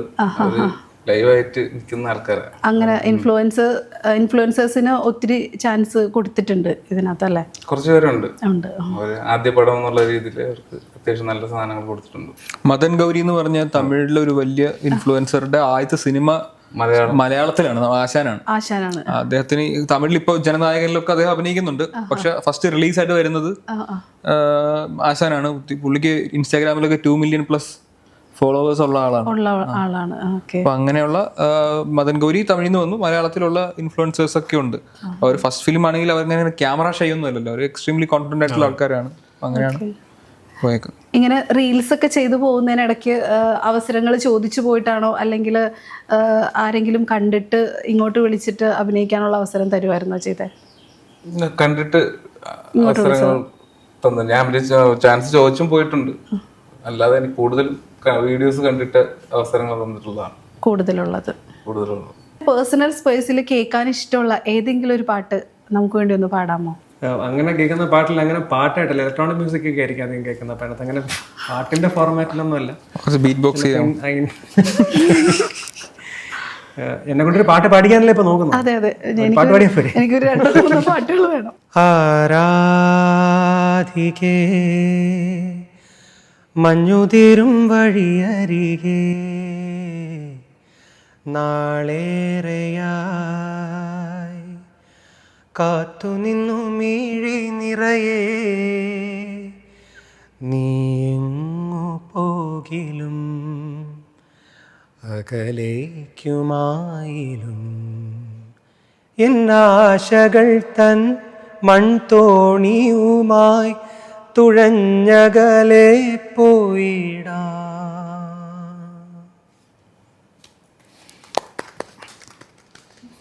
സൂരജിന്റെ പാട്ടുകളിൽ ലൗഡ് മൊമെന്റ്സിനേക്കാൾ കൂടുതൽ സൈലന്റ് ഇമോഷൻസ് ആണ്. അതാണ് മറ്റു പാട്ടുകാരിൽ നിന്നും സൂരജിനെ ഡിഫറൻഷിയേറ്റ് ചെയ്യുന്നതെന്ന് തോന്നിയിട്ടുണ്ടോ എപ്പോഴെങ്കിലും? ഇല്ല, കാരണം ഓരോ പാട്ടും ഓരോ പോലെയാണ്. അപ്പം ഗന്ധർവഗാനം പാടുമ്പോഴത്തേക്ക് സൈലന്റ് ഗന്ധർവഗാനം ഇപ്പോൾ റൈഫിൾ ക്ലബ്ബിൽ പാടിയ പാട്ടാണെങ്കിൽ ആസ് എ സിംഗർ ഞാൻ പറയുകയാണ്, ആസ് എ സിംഗർ ഞാൻ പാടിയിട്ടുള്ള പല ടൈപ്പ് പാട്ടുകളുണ്ടല്ലോ. ഗന്ധർവഗാനം ഒരു സൈലന്റ് ടൈപ്പ് പാട്ടൊന്നുമല്ല, അതൊരു റെട്രോ ഡിസ്കോ വൈബുള്ള പാട്ടാണ്. ഇപ്പോൾ ഓൾ ഇൻ ഓൾ അഴകരാജ എന്ന് പറഞ്ഞൊരു തമിഴ് പടത്തിൽ പാടിയ പാട്ടെന്ന് വെച്ചാൽ ഒരു കുത്തുപാട്ടാണ്. ചിത്രാദേവി പ്രിയ ഉന്ന കട്ടപ്പോ രണ്ടി. തെലുങ്ക് പടത്തിൽ കുറേ പാട്ടുകൾ പാടിയിട്ടുണ്ട്. നേനക്കടിനെ, ശ്രീമന്തുടു, അങ്ങനെ തുടങ്ങി കുറേ ബ്ലൂസ് ടൈപ്പ് പാട്ടുകൾ പാടിയിട്ടുണ്ട്. അപ്പം അങ്ങനെ പല ജോണറിൽപ്പെട്ട പാട്ട് പാടിയിട്ടുണ്ട്. മലയാളത്തിൽ മേ ബി ആരാധികയും തനിയെയും ഇപ്പോൾ കുഞ്ഞുങ്ങളും മേഘമാണ് കുറച്ച് മെലഡി എന്ന് പറയുന്ന ഒരു ജോണറിൽ പെടുന്ന പോലത്തെ പാട്ടുകൾ ഉള്ളത്. അതല്ലാത്ത പല ടൈപ്പ് പാട്ടുകളും പാടിയിട്ടുണ്ട്. സോ അപ്പം എനിക്ക് തോന്നുന്നു അങ്ങനെ ഒരു ടൈപ്പ് ഓഫ് പാട്ട് പാടുന്നതിനോടും എനിക്ക് താല്പര്യമില്ല. എനിക്ക് പല ടൈപ്പ് പാട്ട് പാടാനാണ് ഇഷ്ടം. എനിക്ക് കുത്തുപാട്ട് പാടാനാണ് ഇഷ്ടം. വെരി ഫ്രാങ്ക്, എനിക്ക് കുത്തുപാട്ട് പാടാൻ ഭയങ്കര ഇഷ്ടമാണ്. എനിക്ക് നന്നായിട്ട് പാടാനും പറ്റുമെന്ന് എനിക്കറിയാം. നല്ല കോൺഫിഡൻസ് ഉണ്ട് കുത്തുപാട്ട് പാടാനായിട്ട്. സോ അങ്ങനെ അതുകൊണ്ടും അങ്ങനെയൊക്കെ ഈ ശബ്ദം വെച്ച് കളിക്കാൻ ഭയങ്കര ഇഷ്ടമാണ്. അങ്ങനെ ഒരു സ്റ്റീരിയോ ടിപ്പിക്കലായിട്ട് ഇത് മാത്രം എന്നെ കൊണ്ട് ചെയ്യാൻ പറ്റുന്നത്. അപ്പോൾ ഇതുവരെ ആസ് എ സിംഗർ എന്ന രീതിയിൽ എനിക്ക് അങ്ങനെ ഇതുവരെ യൂട്ടിലൈസ് ചെയ്യപ്പെടാത്ത ഒരു സിംഗറാണ് ശരിക്കും, അല്ലേ? ഇനിയും ഞാൻ പറയില്ലേ, ഒത്തിരി ഇനിയും വരാനുണ്ട്. അത് എനിക്കറിയാം. എനിക്ക് അസൈൻ ചെയ്യുന്ന വർക്കും വൃത്തിയായിട്ട് ചെയ്യുക എന്നുള്ള മാത്രം ഞാൻ ചിന്തിക്കുന്നുള്ളൂ. അപ്പം ഈ പറഞ്ഞ പോലെ ഈ പല ടൈപ്പും പാട്ടുകളും ഓൾറെഡി പാടാൻ പറ്റിയിട്ടുണ്ട്. ഇപ്പൊ തമിഴിലാണെങ്കിലും തെലുങ്കിലാണെങ്കിലും കുറേ പാട്ടുകൾ പാടാൻ പറ്റിയിട്ടുണ്ട്. അപ്പൊ അതിനകത്ത് പല ടൈപ്പ് പാട്ടുകളുണ്ട്. അങ്ങനെ ഏറ്റവും കൂടുതൽ കംഫർട്ടബിൾ ആയിട്ട് തോന്നിയത് ഏത് ലാംഗ്വേജിൽ പാടുമ്പോഴാണ്? എല്ലാ ലാംഗ്വേജ് ഓക്കെ. അങ്ങനെ ലാംഗ്വേജ് അങ്ങനെ ഒരു ബാരിയർ ആയിട്ട് തോന്നിയിട്ടില്ല. കന്നഡ ചിലപ്പോഴൊക്കെ മാത്രം എനിക്ക് എന്തോ ബുദ്ധിമുട്ടല്ല, ഒരു പെട്ടെന്നൊരു ഇന്നവൻ ചിരി പാട്ടായിട്ട് തോന്നും. തെലുങ്കും തമിഴും ഒക്കെ, തമിഴ് സംസാരിക്കും. സോ അതുകൊണ്ട് തമിഴ് മലയാളം പോലെ തന്നെയാണ്. തെലുങ്കും കുറേശ്ശൊക്കെ അറിയാം. അപ്പം അതുകൊണ്ട് അങ്ങനൊരു ഭാഷ വേർതിരി ഒരു ബാരിയർ ആയിട്ട് തോന്നിയിട്ടില്ല. പാടാൻ മേ ബി എൻ്റെ അടുത്തൊരു പ്രസംഗിക്കാൻ പറഞ്ഞാൽ ചിലപ്പോൾ ഞാൻ പെട്ടുപോയിരിക്കും. പക്ഷെ പാടാൻ കുഴപ്പമൊന്നുമില്ല, ബുദ്ധിമുട്ടില്ല. 12 വയസ്സിൽ കവിത എഴുതി തുടങ്ങി എന്ന് കേട്ടിട്ടുണ്ട്. അപ്പോൾ ആ 12 വയസ്സിലെ കവിതകളിൽ നിന്ന് ഇപ്പോഴത്തെ ആശാനിലെത്തി നിൽക്കുമ്പോൾ എന്താ തോന്നുന്നത്, ആ ഒരു ഫീല്? ഈ ജേണി ഒട്ടും പ്രതീക്ഷിച്ച ജേണി അല്ല. ഞാൻ ചാൻസ് ചോദിച്ചു തന്നെയാണ് സിനിമയിൽ കയറുന്നതെങ്കിൽ പോലും പല രീതിയിലും നമ്മൾ വിചാരിക്കാത്ത വഴികളിൽ കൂടെ സഞ്ചരിച്ചിട്ടൊക്കെയാണ് ഇവിടം വരെ എത്തി നിൽക്കുന്നത്. ശരിക്കും അത് ഞാൻ ജനിച്ച ട്രിവാൻഡ്രത്താണ്, ചെന്നൈയിലാണ് പിന്നീട് വളർന്നത്. ആ ഒരു ചെന്നൈയിലേക്കുള്ള ഷിഫ്റ്റ് ആയിരുന്നു എൻ്റെ ജീവിതത്തിൽ ഒരുപക്ഷെ ഇത്ര എക്സ്പോഷർ കിട്ടാനും അല്ലെങ്കിൽ അപ്പം കിട്ടിയ കുറെ പിയർ ഗ്രൂപ്പൊക്കെയാണ് സിനിമയിലേക്ക് അത്ര ദൂരമില്ല, വേണമെങ്കിൽ നടന്നെത്താം എന്നൊരു തോന്നൽ ഉണ്ടാവാൻ കാരണം. പിന്നീട് എനിക്ക് പറഞ്ഞ പോലെ അന്നത്തെ കാലത്ത് എനിക്ക് പാട്ട് എഴുതാൻ അവസരം തരിക എന്ന് പറഞ്ഞാൽ എളുപ്പമുള്ള കാര്യമില്ല. ഡയറക്ടേഴ്സിന്റെ സൈഡിൽ നിന്ന് ആലോചിക്കുമ്പോൾ അതിലൊരു ട്രസ്റ്റ് കൊടുക്കേണ്ട ആവശ്യമുണ്ട്. അത് തന്ന ആളുകളാണ് ഇപ്പം ജോണേട്ടനെ പോലുള്ള ആളുകൾ. അവരുടെ കണ്ടിന്യൂസ് ബാക്കിങ് കാരണമാണ് ഞാൻ വേറെ ജോലിയൊന്നും ചെയ്യാതെയാണ് ഞാൻ ഈ ഫീൽഡിൽ നിൽക്കുന്നത്. ഞാൻ ഉണ്ടായിരുന്ന ഞാൻ ശരിക്കും എനിക്ക് ആദ്യം കിട്ടിയ ജോലിയും സിനിമ പാട്ട് എഴുതുന്നുള്ളത്. കാരണം കോളേജ് ഫസ്റ്റ് ഇയർ പഠിക്കുമ്പോഴാണ് എൻ്റെ ഫസ്റ്റ് ഫിലിംസ് ഒക്കെ സംഭവിക്കുന്നത്. എനിക്ക് ജീവിതത്തിൽ ആദ്യം കിട്ടിയ വരുമാനവും സിനിമയിൽ തന്നെയാണ്. അതിനുശേഷം എനിക്കൊരു കോർപ്പറേറ്റ് ജോലി കിട്ടിയിട്ടുണ്ടായിരുന്നു. അത് ഞാൻ രാജിവെച്ചിട്ട് ഇങ്ങോട്ടേക്ക് കൊച്ചിയിലേക്ക് ഷിഫ്റ്റ് ആവാം, ഫുൾ ടൈം സിനിമയിലേക്ക് ശ്രമിക്കാം എന്ന് തീരുമാനിക്കാൻ കാരണം എനിക്ക് ആ ജോലിയേക്കാളും ഒക്കെ ആത്മാർത്ഥമായിട്ട് ചെയ്യാൻ പറ്റുന്ന ജോലി ഇതാണെന്ന് എനിക്ക് തോന്നുന്നത് കൊണ്ടാണ്. അപ്പൊ അതൊരു ഈസി ഡിസിഷൻ ആയിരുന്നില്ല. വേറെ ജോലിയൊക്കെ നോക്കിക്കൂടെ എന്നുള്ള ചോദ്യങ്ങളൊക്കെ ത്രൂ ഔട്ട് ഉണ്ടായിരുന്നു. പക്ഷെ ഇപ്പൊ ലുക്കിംഗ് ബാക്ക് അത് ആ ഒരു ഡിസിഷൻ എടുത്തിട്ട് ഇപ്പോൾ ഒരു 10 വർഷം അടുപ്പിച്ചായി, ഓൾമോസ്റ്റ് 10 years ആയി. അപ്പോൾ എന്തോ അങ്ങനെ ഇപ്പൊ ഇതില് പോകുന്നുണ്ട് എന്നുള്ളത് തന്നെയാണ് എൻ്റെ ഉത്തരം. ഈ ഗ്യാപ്പ് ഞാൻ ജോമോനോട് ചോദിച്ചോട്ടെ, ഈ ജോമോൻ ജ്യോതിർ എന്നുള്ള പേരിന്റെ എൻ്റെ അത് അച്ഛൻ്റെ പേരാ ജ്യോതിർ. അച്ഛന് മാത്രം നല്ല ട്രെൻഡ് പേരും ചെറിയൊരു ഈഗോ ക്ലാഷ് ഒക്കെ ഉണ്ട്. മകൻ ഒരു അഭിനയ സിംഹമാണെന്ന് അച്ഛനും അമ്മയും സമ്മതിച്ചു തന്നിട്ടുണ്ടോ? ഇല്ല, അവർക്ക് ഒരു ഞാൻ അഭിനയിക്കണമെന്ന് പറഞ്ഞ് നടക്കുന്നത് അറിയാം. സിനിമകളൊന്നും അവര് കാണില്ല? അങ്ങനെയാണോ? കാണുകയൊക്കെ ചെയ്യും. കാണും. എന്നിട്ട് അഭിപ്രായമൊക്കെ പറയും? എന്തെങ്കിലും സജഷൻസ് ഒക്കെ അങ്ങനെ? ഇല്ല, അറിയാത്ത കാര്യത്തെ പറ്റി അവരങ്ങനെ പറയില്ല. സന്തോഷം. ഹീറോയി ഭയങ്കര സന്തോഷമുണ്ട്. നമ്മള് നടന്നത് വെറുതെ ആയില്ല എന്നുള്ളൊരു ഒരു ആശ്വാസം. ഇനിയിപ്പോ സിനിമയിൽ വന്നില്ലായിരുന്നെങ്കിൽ എന്താവുമായിരുന്നു? സിനിമയിൽ വന്നില്ലായിരുന്നെങ്കിൽ ചിലപ്പോ വീട്ടുകാരെല്ലാം ഗൾഫിലോട്ട് പറഞ്ഞു വിട്ട് എന്തെങ്കിലും ജോലി ചെയ്തോളൂ കൂടിയനെ. അവര് ഭയങ്കര പ്രൗഡായിരിക്കും അല്ലേ? കാരണം എനിക്ക് എന്താണ് പ്രൗഡ് മൊമെന്റ്. ഞാൻ കാരണം കുറെ പേര് പ്രൗഡാവുന്നു. പാരന്റ്സ് ആയിക്കോട്ടെ, എന്റെ ഫ്രണ്ട്സ് ആയിക്കോട്ടെ, പറയാവുന്ന ആൾക്കാർ അവരൊക്കെ ഭയങ്കര പ്രൗഡാണ്.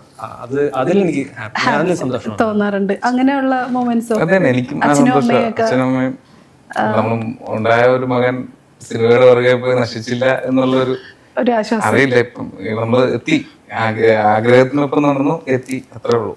എല്ലാവരും ഹാപ്പിയാണ്. മെലഡി കേട്ടിട്ട് ഈസി ആണെന്ന് തോന്നി എഴുതിയപ്പോ ബുദ്ധിമുട്ടായിട്ട് സ്ട്രഗിൾ ചെയ്തിട്ടുള്ള ഏതെങ്കിലും പാട്ടുണ്ടോ? സമയമെടുത്ത് തീർന്ന പാട്ടുകളൊക്കെ ഉണ്ട്, ഒരുപാടുണ്ട്. ഉദാഹരണമാണ് വേണ്ടതെങ്കിൽ ഇപ്പോൾ കാണേ എന്നൊരു സിനിമ ഉണ്ടായിരുന്നു. അതിലെ പാട്ട് മെലഡിയാണ്, പക്ഷെ ഒരുപാട് സമയമെടുത്താണ് അത് ലോക്കായത്. കുറേ വെർഷൻസ് എഴുതേണ്ടി വന്നിട്ടുണ്ടായിരുന്നു. അപ്പോൾ അത് റൈറ്റേഴ്സ് ബോബി സഞ്ജയ് ആണ്. അവർക്ക് ഡയറക്ടർ മനുവേശ്വർ അവരുടെ വിഷനുമായിട്ട് എക്സാക്ട്ലി അവർക്ക് അങ്ങനെ അവർക്ക് വേണമായിരുന്നു. അവർക്ക് പറയേണ്ട പാട്ടിലൂടെ അവർക്ക് എന്ത് പറയണം എന്ന് അവർക്ക് വളരെ ക്ലാരിറ്റി ഉണ്ടായിരുന്നു. പക്ഷെ മീറ്റർ വളരെ ട്രിക്കിയായിരുന്നു. നമ്മുടെ ഈ ട്യൂൺ ഇട്ടാണല്ലോ പാട്ട് എഴുതുന്നത്. അപ്പോൾ മീറ്റർ ഒട്ടും മലയാളത്തിൽ എഴുതാൻ എളുപ്പമുള്ളൊരു മീറ്ററിൽ അത്തരം വാക്കുകൾ ആ മീറ്ററിൽ കുറവാണ്. അപ്പോൾ അത് വളരെ ഡിഫിക്കൽട്ടായിരുന്നു. പക്ഷെ അത് തീർത്തു. അത് ആ പാട്ട് ഇറങ്ങി കഴിഞ്ഞിട്ട് എന്നെ ആദ്യം വിളിക്കുന്ന റഫീഖ് അഹമ്മദാണ്. അപ്പൊ അദ്ദേഹം എന്നെ ആദ്യമായിട്ടാണ് എൻ്റെ ഒരു പാട്ട് കേട്ടിട്ട് അദ്ദേഹം കോൺടാക്ട് ചെയ്യുന്നത്. എന്നിട്ട് പറഞ്ഞു, ഈ പാട്ടിൽ ഈ മീറ്ററിൽ ഈ പാട്ട് എഴുതി തീർക്കുക എന്നുള്ളത് ശ്രമകരമായ ഒരു പരിപാടിയാണെന്നുള്ളത് ലിറിസിസ്റ്റുകൾക്ക് മനസ്സിലാവും. അപ്പൊ അത് നീ ചെയ്തത് ഒട്ടും എളുപ്പമല്ലെന്ന് എനിക്കറിയാം കേട്ടപ്പോൾ എന്ന് പറഞ്ഞൊരു അപ്രിസിയേഷൻ കിട്ടിയായിരുന്നു. അപ്പൊ അതാണ് ഒരു പാട്ട്.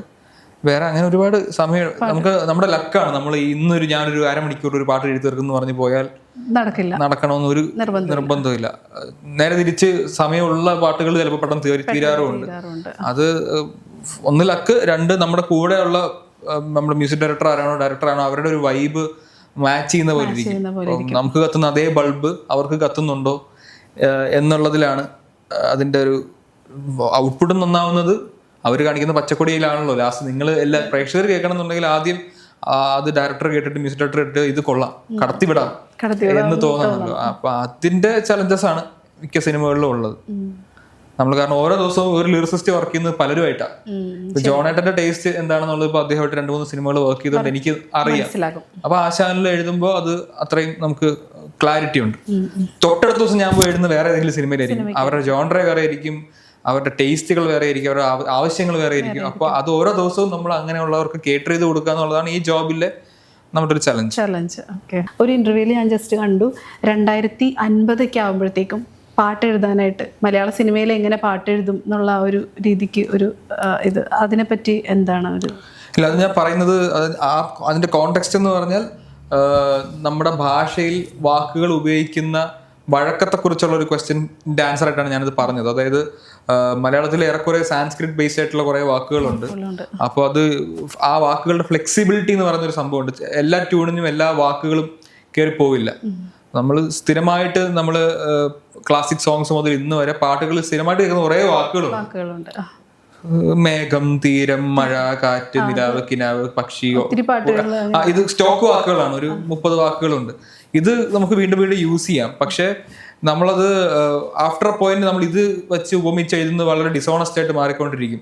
ഇപ്പോഴത്തെ കാലത്തിന്റെ സംസാര രീതി മാറി, അവരുപയോഗിക്കുന്ന അവരുടെ ലൈഫ് സ്റ്റൈൽ മാറി, ബേസിക് വികാരങ്ങൾ മാറില്ല. ഇപ്പൊ പ്രണയം എന്നുള്ള വികാരം മാറില്ല, അങ്ങനത്തെ മാറില്ല. പക്ഷെ അതിപ്പോ എക്സ്പ്രസ് ചെയ്യുന്ന രീതിയും ഒക്കെ മാറിക്കൊണ്ടിരിക്കുന്ന സമയത്ത്, അല്ലെങ്കിൽ മലയാള സിനിമ ഭയങ്കരമായിട്ട് കഴിഞ്ഞ ഒരു 10-15 വർഷത്തിനിടയിൽ വളരെ ഇന്റർനാഷണൽ ആയി മാറുന്ന രീതിക്ക് സിനിമ മാറുന്നുണ്ട്. അതിനനുസരിച്ച് ഒബ്വിയസ്ലി മ്യൂസിക് മാറണം. അപ്പൊ ഇതൊക്കെ അങ്ങ് മുമ്പോട്ട് പോകുമ്പോൾ ലിറിക്സ് നിന്നിടത്ത് തന്നെ നിൽക്കാൻ പാടില്ല, അഡ്വാൻസ്ഡ് ആവണം എന്നുള്ള ആഗ്രഹമുണ്ട്. അപ്പൊ അങ്ങനെ അഡ്വാൻസ് ആവുമ്പോൾ നമ്മുടെ ഭാഷ അതിന് ഹെൽപ്പ് ചെയ്യണം. ഇപ്പോൾ പുതിയ കാര്യങ്ങൾ നമ്മൾ ലൈഫിൽ ഉപയോഗിക്കുന്ന പല വാക്കുകളും ഇംഗ്ലീഷ് വാക്കുകളാണ് നമ്മൾ സംസാരിക്കുന്നത്. അതിനൊന്നും തത്തുല്യമായ മലയാള പദങ്ങൾ ഒന്നുകിലില്ല, അല്ലെങ്കിൽ അത് പാട്ടിൽ ഉപയോഗിക്കാൻ പറ്റുന്ന തരത്തിലുള്ള യൂസർ ഫ്രണ്ട്ലി ആയിട്ടുള്ള വാക്കുകളല്ല. അപ്പൊ അതിന്റെ ചലഞ്ച് ഇന്നത്തെ ലിറിസിസ്റ്റുകൾ ഭയങ്കരമായിട്ട് അനുഭവിക്കുന്നുണ്ട്. അതുകൊണ്ടാണ് പലപ്പോഴും പുതിയ വാക്കുകൾ നമ്മൾ കോയിൻ ചെയ്യേണ്ടി വരുന്നത്, അല്ലെങ്കിൽ അന്യഭാഷയിലെ തമിഴ് വാക്കൊക്കെ ഒരുപക്ഷെ നമുക്ക് ബെൻഡ് ചെയ്ത് ഉപയോഗിക്കേണ്ടി വരുന്നത് അതുകൊണ്ടാണ്. അപ്പൊ അതിന്റെ ഒരു ചലഞ്ച് നമ്മൾ 2050 പോകുമ്പോൾ എന്താവും എനിക്ക് അറിയില്ല എന്നുള്ളത് ഞാൻ പറഞ്ഞതാ. ത്രികോണമധ്യേ ആ ഒരു പാട്ടിന്റെ ആ ഒരു ഇൻസിഡന്റ് ഒന്ന് പറയാമോ? പൈങ്കിളി എന്ന് പറയുന്നത് വളരെ എക്സെൻട്രിക് ആയിട്ട് ഉള്ളൊരു സിനിമയാണ്. അതിന്റെ മീറ്റർ തന്നെ അങ്ങനെയാണ്. നോർമലായിട്ട് ചിന്തിക്കുന്ന, പെരുമാറുന്ന, സംസാരിക്കുന്ന ഒരു കഥാപാത്രം പോലും ആ സിനിമയിലില്ല. അപ്പൊ അതിലെ പാട്ടുകളും ആ സ്വഭാവം ഉള്ള പാട്ടുകളാവണം എന്ന് വളരെയധികം നിർബന്ധം ഉണ്ടായിരുന്നു എൻ്റെ ഡയറക്ടർ ശ്രീജിത്ത് ഏട്ടനും അതിന്റെ റൈറ്ററായ ജിത്തു മാധവനും. ഈ ആശാന്റെ ഇതിലിരുന്ന് പറയുമ്പോൾ ആക്ച്വലി നമുക്ക് പറയാൻ പറ്റുന്ന മറ്റൊരു കാര്യം, പൈങ്കിളിയുടെ ഡയറക്ടർ ശ്രീജിത്തേട്ടനാണെങ്കിലും ജിത്തു മാധവനാണെങ്കിലും ഒക്കെ ഗപ്പിയിലും ആശാനിലും ഒക്കെ ജോണട്ടന്റെ ടീമിലുണ്ടായിരുന്ന ആൾക്കാരാണ്. സോറി, ഗപ്പിയിലും അമ്പിളിയിലും. അപ്പൊ അവരുടെ സിനിമയാണ്. അപ്പൊ അതിൽ ഈ പറഞ്ഞ ലൗഡ് മീറ്ററാണ് വേണ്ടത്, എന്ത് വട്ടം എഴുതാം എന്നുള്ളതായിരുന്നു. അപ്പൊ അങ്ങനെ ഒരു കഥാപാത്രത്തിന് കണക്ക് കൂട്ടലുകൾ തെറ്റുന്നതാണ് ആ സിറ്റുവേഷൻ. അപ്പൊ അങ്ങനെ കേട്ടപ്പോൾ ഞാൻ ജസ്റ്റിൻ വർഗീസാണ് മ്യൂസിക് ഡയറക്ടർ. അപ്പൊ ജസ്റ്റിനോട് ചോദിച്ചു, തെറ്റി എന്നായാൽ ഈ പണ്ട് പേരൻ ആയാലും എങ്ങനെ ഇരിക്കുന്നു ചോദിച്ചു. ആ പേരിലാണ് ആദ്യം തുടങ്ങുന്നത്, തെറ്റി കൊള്ളാം, അപ്പോൾ നീ എന്താണ് ഉദ്ദേശിക്കുന്നത് എന്ന് പറഞ്ഞപ്പോൾ ഞാൻ കണക്ക് കൂട്ടലുകൾ തെറ്റിയതാണല്ലോ, അപ്പോൾ അതിനെ നമുക്കൊന്ന് എക്സ്പാൻഡ് ചെയ്യാം. അപ്പോൾ ഗണിതശാസ്ത്രത്തിൽ നമ്മൾ പണ്ട് പഠിച്ച മലയാളം മീഡിയം മാത്സിൽ ഉപയോഗിക്കുന്ന കുറേ വാക്കുകളുണ്ട്. അപ്പോൾ എൻ്റെ അനിയൻ്റെ ഒക്കെ ടെക്സ്റ്റ് ബുക്ക് കണ്ടിട്ട് ഇതെന്താടാ എന്നൊക്കെ ചോദിച്ചിട്ടുണ്ട്. മറ്റേ എനിക്കിപ്പോഴും റെസിപ്രോക്കേറ്റ് ചെയ്യാൻ പോലും അറിയില്ല ആ വാക്കുകൾ. അപ്പൊ നമ്മൾ പഠിക്കുന്ന ഹൈപ്പോട്ടന്യൂസ് അപ്പൊ ഞാൻ പോയി റിസർച്ച് ചെയ്യാൻ വേണ്ടി ഇതൊക്കെ എടുത്തു തിരിച്ചു കൊണ്ടുവന്നിട്ട് ഞാൻ ഇഷ്ടം പോലെ സെന്റൻസുകൾ ഉണ്ടാക്കി ഞാൻ ജസ്റ്റിന് അയച്ചു കൊടുത്തു. ഞാൻ സത്യം പറഞ്ഞാൽ ഒരു 3 പാട്ട് എഴുതാനുള്ള കോണ്ടന്റ് അയച്ചു കൊടുത്തു. അതിൽ ചെറിയ പിക്ക് ചെയ്ത് ജസ്റ്റിൻ ഇതെടുക്കാം, ഇത് വേണ്ട, ഇതെടുക്കാന്നൊക്കെ പറഞ്ഞ് സെലക്ട് ചെയ്ത് സാധനങ്ങളാണ് ഇപ്പൊ നിങ്ങൾ കേൾക്കുന്ന ഫൈനൽ പാട്ട്. പിന്നെ അതിന്റെ ഒരു സെൻസ് ഓഫ് ഹ്യൂമർ അവർക്കൊക്കെ നമ്മളിത് നമ്മുടെ തലയിൽ കത്തിയിട്ട് മാത്രം കാര്യമില്ല. അതാണ് ഞാൻ നേരത്തെ പറഞ്ഞത്. ആ സെൻസ് ഓഫ് ഹ്യൂമർ അതിനകത്ത് ജസ്റ്റിനുണ്ട്, അതേ സെൻസ് ഓഫ് ഹ്യൂമർ ശ്രീധരനും ജിത്തുവിനും ഉണ്ട്. അപ്പൊ അതുകൊണ്ടാണ് അത് പഴയ ചാക്യാർകൂത്തിലെ കേൾക്കുന്ന പോലത്തെ ഒരു വോയിസ് പാടുന്നത്. ഇപ്പൊ ത്രികോണ മധ്യേ അത് അങ്ങനെ പാടാനുള്ള ഒരു വിഷൻ അവർക്കുള്ളതുകൊണ്ടാണ് ഇങ്ങനെ എഴുതാൻ പറ്റുന്നത്. അതുകൊണ്ട് വേറൊരു രീതിയിൽ സിംഗിങ് സ്റ്റൈൽ മാറിക്കഴിഞ്ഞാൽ ഈ ഹ്യൂമർ ക്രിഞ്ച് ആവും. അതിലും നമുക്ക് ട്യൂൺ തന്നായിരുന്നു. ആ ട്യൂൺ ഇങ്ങനെ പറഞ്ഞിരുന്നു, അത് ഒരു ടോക്കി പോലെ ആയിരിക്കും, ഒരു പഴയ ഒരു കാരണവർ പറഞ്ഞ എങ്ങനെ ഇരിക്കും, അങ്ങനെ ഒരു ആ ഒരു അലൈൻമെന്റ് എല്ലാവർക്കും ഉണ്ടായിരുന്നു. അല്ലാതെ നമ്മളിത് മാത്രം എഴുതിയിട്ട് വേറെ രീതിയിലാണ് ഈ ട്യൂൺ പ്രസന്റ് ആവുന്നതെങ്കിൽ എഴുത്തിന് എന്തോ പ്രശ്നം ഉണ്ടെന്ന് പറയും പാട്ടിറങ്ങി കഴിയുമ്പോൾ. അതാണ് പറഞ്ഞത്, കറക്റ്റ് ആൾക്കാരായിട്ട് വർക്ക് ചെയ്യുമ്പോൾ കറക്റ്റ് പ്രൊഡക്റ്റ് ഉണ്ടാവുന്നതിന്റെ ഒരു മാജിക് അങ്ങനെ സംഭവിച്ചാണ്. അതെന്തായാലും നല്ലൊരു പരീക്ഷണം ആയിരുന്നു. ഇനി അപ്പം ഗപ്പിയിലൊരു പാട്ടും കൂടെ ഉണ്ട്, അത് ഞാൻ പേഴ്സണലായിട്ട് എനിക്ക് കേൾക്കാൻ വേണ്ടിയിട്ടാണ്. ശരി, ഓക്കെ, അത് തന്നെ പാടാം. അകതാരിലീ ചെറുതേങ്ങൽ മാഞ്ഞിടും തിരിനീട്ടുമീ കുളിരോർമകൾ തിരികെ വരും. ഇരവാകവേ പകലാകവേ കവിളത്തു നിന്റെ ചിരി കാത്തിടാൻ ഇതുവഴി ഞാൻ തുണയായി വരാം ഇനി എന്നുമേ. കുടനീർത്തിടാം തണലേകിടാം ഒരു നല്ല നേരം വരവേറ്റിടാം.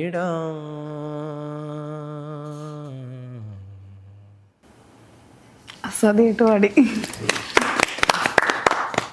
എല്ലാ പാട്ടുകളും അങ്ങനെ 2-3 പ്രാവശ്യമൊക്കെ ഇങ്ങനെ മീൻസ് മാറ്റി മാറ്റി എഴുതേണ്ടി വരാറുണ്ടോ, അല്ലെങ്കിൽ ഒറ്റ ടേക്കിലൊക്കെ ശരിയായിട്ടുള്ള പാട്ട് ഇതുപോലുള്ള വേറെ പാട്ടുകൾ? അല്ല, അത് ഡിപ്പെൻസ് ആണ്. ചില പാട്ടുകൾ ഫസ്റ്റ് എഴുതുമ്പോൾ തന്നെ കയറി പോകും. ചില പാട്ടുകൾ ഈ പറഞ്ഞ പോലെയാണ്, അത് നമ്മൾ ചിലപ്പോൾ അവരെ കൺവിൻസ് ചെയ്യേണ്ടി വരും. ഈ ചിലത് അവർ മാറ്റാൻ പറയുമ്പോൾ നമ്മൾ അതിന്റെ റീസൺസ് ഒക്കെ പറഞ്ഞ് കൺവിൻസ് ചെയ്താൽ അവരും ഓക്കെ ആണെങ്കിൽ, അല്ലെങ്കിൽ പിന്നെ നമ്മൾ മാറ്റി എഴുതണം. ഈ മഞ്ജീര ശിഞ്ചിതം ഒക്കെ ഉണ്ടല്ലോ, നമ്മൾ പണ്ട് കേട്ടിട്ടുള്ള ശ്രീനിവാസന്റെ, എന്താണ് ഈ മഞ്ജീര ശിഞ്ചിതം? അതൊരു വാക്കാണ്, അങ്ങനെയുള്ള എന്തെങ്കിലും സംഭവം ഉണ്ടായിട്ടുണ്ടോ? നമ്മൾ എഴുതുന്ന പലതിന്റെ അർത്ഥം നമുക്ക് മ്യൂസിക് ഡയറക്ടറിനും മനസ്സിലാവുന്ന അസ്യൂം ചെയ്യാൻ പറ്റില്ല. നമുക്കറിയുന്ന സാഹിത്യം അല്ലെങ്കിൽ നമ്മുടെ ടേസ്റ്റ് അവർക്ക് ഉണ്ടാവണമെന്നില്ല. അപ്പൊ ചിലപ്പോൾ നമ്മൾ ഇത് എക്സ്പ്ലെയിൻ ചെയ്ത് കൊടുക്കേണ്ടി വരും. പെട്ടെന്ന് അവരൊരു വാക്ക് കണ്ടൊക്കെ ചിലപ്പോൾ പേടിക്കും. നേരത്തെ മഞ്ചേരി ഇത് എന്താണെന്നൊക്കെ പറഞ്ഞ് അവർ ചിലപ്പോൾ കുറച്ച് സിമ്പിൾ ആക്കി കൂടെ. ഇതെപ്പോഴും എനിക്ക് ഇൻഡസ്ട്രി കയറിയ മുതലേ കേൾക്കുന്ന സാധനമാണ്, സിമ്പിൾ ആക്കി കൂടെ എന്ന് ചോദിക്കും. ഞാൻ ഇത് മാക്സിമം സിമ്പിൾ ആണ്. അങ്ങനെയാണോ അത് എത്ര സിമ്പിൾ ആവുന്നത് ശരിക്കും? എനിക്ക് ബേസിക്കലി കോംപ്ലിക്കേറ്റ് ചെയ്യുന്ന ഇഷ്ടമല്ല. ഒരു കാര്യം നേരെ പറയാന്നുണ്ടെങ്കിൽ നേരെ പറയുന്നതാണ് നല്ലത്. നമ്മൾ എന്തിനാണ് പ്രിട്ടൻഷ്യസ് ആവുന്നതെന്ന് എപ്പോഴും എൻ്റെ തലയിലുണ്ട്. അപ്പോൾ കഥകളും പാട്ടുകളും ഒക്കെ ആയിട്ട് ഇത്രയും സമയം നമുക്ക് വേണ്ടി സ്പെൻഡ് ചെയ്തതിന് എല്ലാവരോടും നന്ദി, നമസ്കാരം. Thank you. ഇത് നമ്മുടെ അയർലൻഡ് FM മലയാളത്തിന്റെ ഹൃദയതാളം.